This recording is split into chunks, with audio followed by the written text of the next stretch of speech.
क्या हो अगर मैं कहूं कि जिस शब्द को आज हम दुनिया के सबसे बड़े लोकतंत्रों, संसदों और राजनीतिक गरिमा का प्रतीक मानते हैं, उसका मूल अर्थ किसी जमाने में एक हिंसक सशस्त्र लड़ाई या फिर एक अतरंग लैंगिक मुठभेड़ हुआ करता था। सच में ये सुनने में काफी अजीब लगता है। बिल्कुल।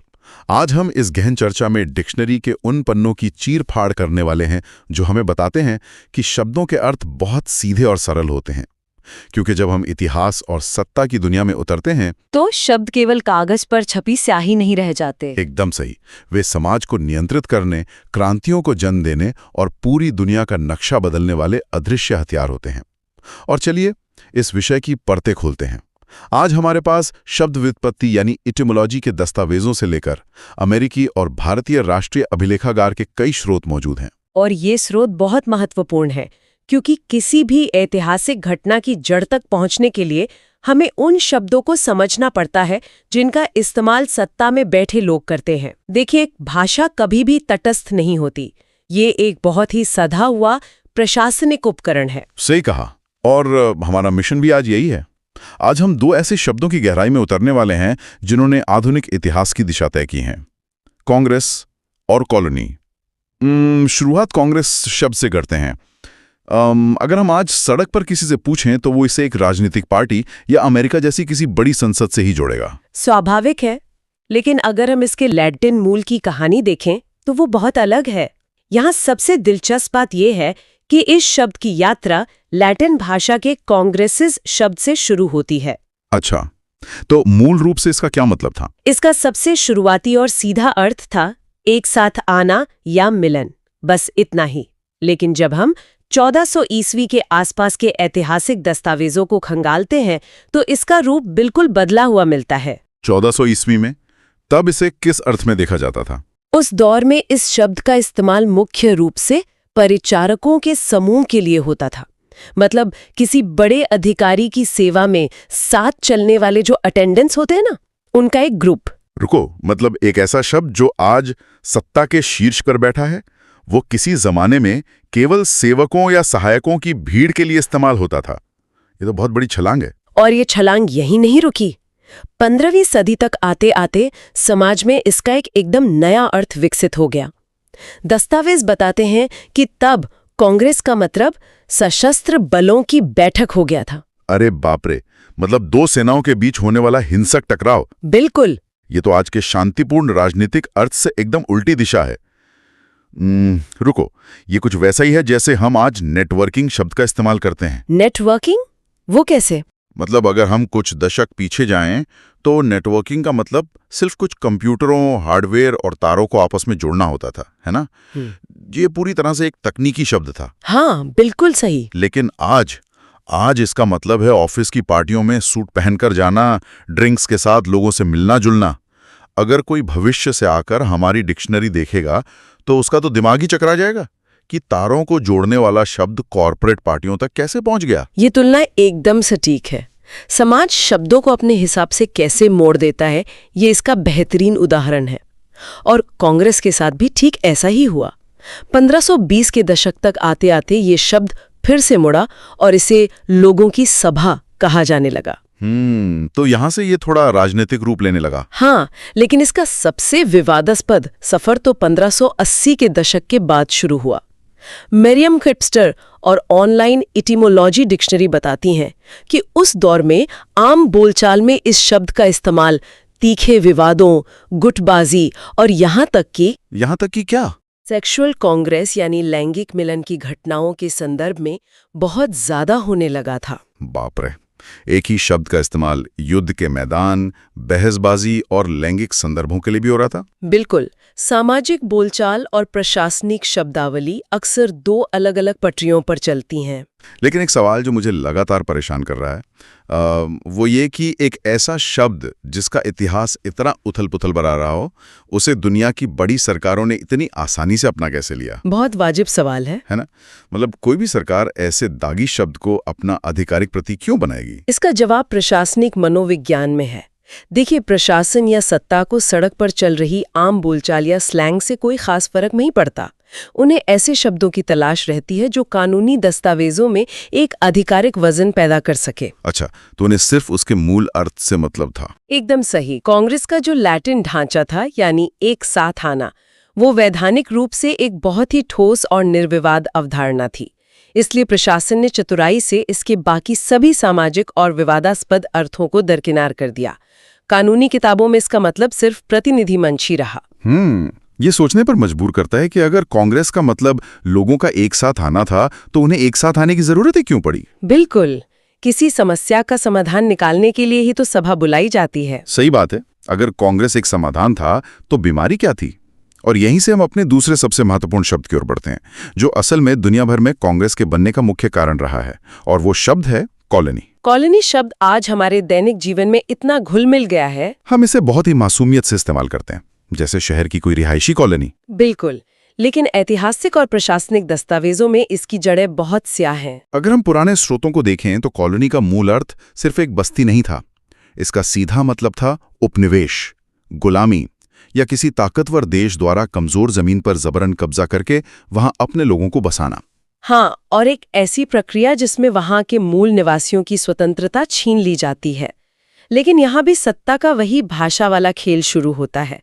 जब हम अमेरिका के शुरुआती संवैधानिक दस्तावेजों का अध्ययन करते हैं तो देखते हैं कि प्रशासन ने इस कब्जे को किस तरह एक वैधानिक आवरण पहना दिया। वैधानिक आवरण, वो कैसे? संयुक्त राज्य अमेरिका के शुरुआती दौर में प्रशासन ने कॉलोनी शब्द का इस्तेमाल राज्यों के एक समूह या प्रतिनिधि क्षेत्र के रूप में करना शुरू किया।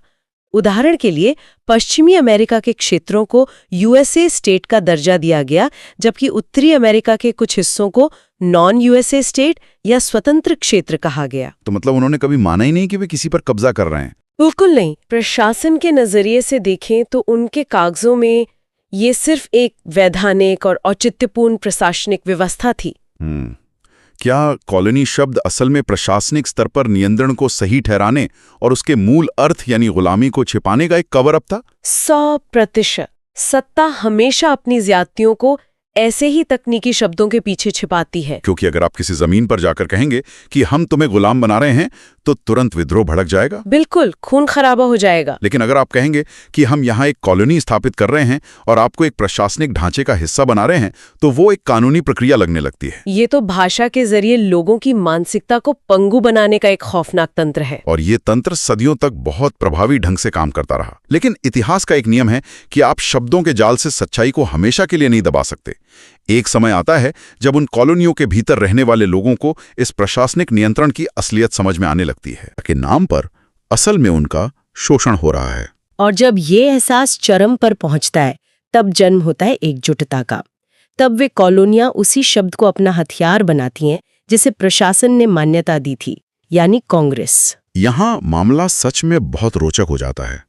इसे समझने के लिए अमेरिकी इतिहास के 1774 वाले पन्ने पर नजर डालना जरूरी है, जब अमेरिका में कॉन्टिनेंटल कांग्रेस का गठन हुआ था।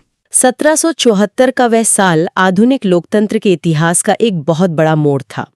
उस समय अमेरिका में 13 अलग-अलग कॉलोनियां थीं जो ब्रिटिश साम्राज्य के अधीन थीं। इन 13 कॉलोनियों ने मिलकर एक संयुक्त प्रतिनिधि मंच तैयार किया, जिसे कॉन्टिनेंटल कांग्रेस नाम दिया गया। और लाइब्रेरी ऑफ कांग्रेस के दस्तावेज स्पष्ट करते हैं कि ये कोई साधारण बैठक नहीं थी। बिल्कुल नहीं। अगर हम इसे व्यापक संदर्भ से जोड़ें तो इसका मूल उद्देश्य ब्रिटिश शासन के खिलाफ एक सामूहिक निर्णय लेना और स्वतंत्रता की तैयारी करना था। और अंततः अमेरिकी संविधान की नींव रखना।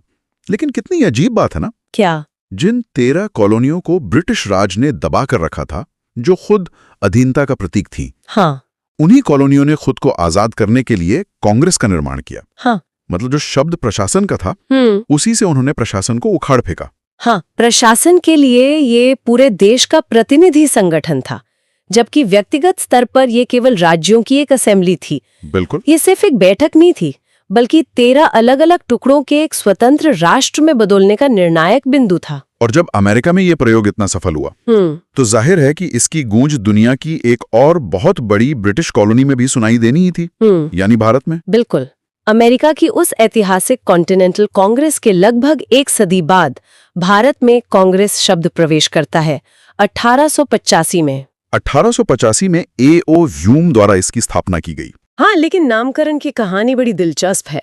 शुरुआत में इसका नाम भारतीय राष्ट्रीय संघ रखा गया था। संघ। तो फिर ये कांग्रेस कैसे बना? दादा भाई नौरोजी के सुझाव पर उन्होंने इसका नाम बदलकर इंडियन नेशनल कांग्रेस रखवाया, जो सीधे तौर पर यूएसए के कांग्रेस से प्रेरित था। लेकिन यहाँ एक बहुत बड़ा तार्किक सवाल है।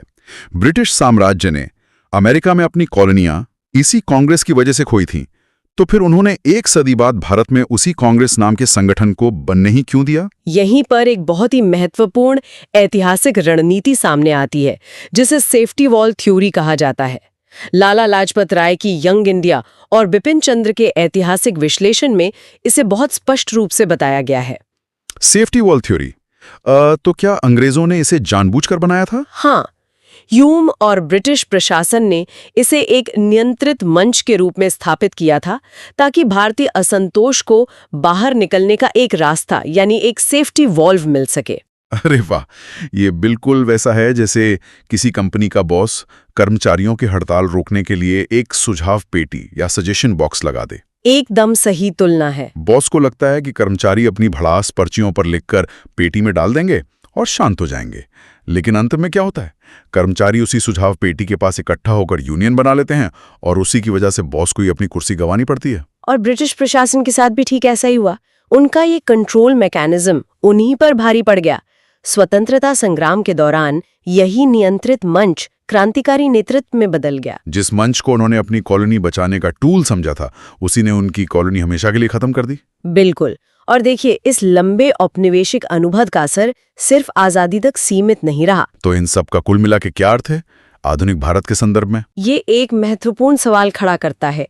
जब भारत आजाद हुआ तो उसने अंतर्राष्ट्रीय स्तर पर खुद को नए गुटों से पूरी तरह दूर रखा, जिसे हम गुट निरपेक्षता या नॉन अलाइनमेंट कहते हैं। मतलब जब दुनिया अमेरिका और सोवियत संघ के बीच बट रही थी, भारत ने किसी भी राजनीतिक गुट का सदस्य बनने से इनकार कर दिया। हाँ, डी बसु के संविधान परिचय के अनुसार भारत का ये रुख उसके संवैधानिक ढांचे का ही हिस्सा है, जो धर्मनिरपेक्ष और तटस्थ है और सभी को समान सम्मान देता है। तो क्या हम कह सकते हैं कि ये ऐतिहासिक तटस्थता ही भारत की सबसे बड़ी कूटनीतिक जीत है, क्योंकि वो समझ चुका था कि ये नए गुट असल में नई तरह की कॉलोनियां ही हैं? बिल्कुल।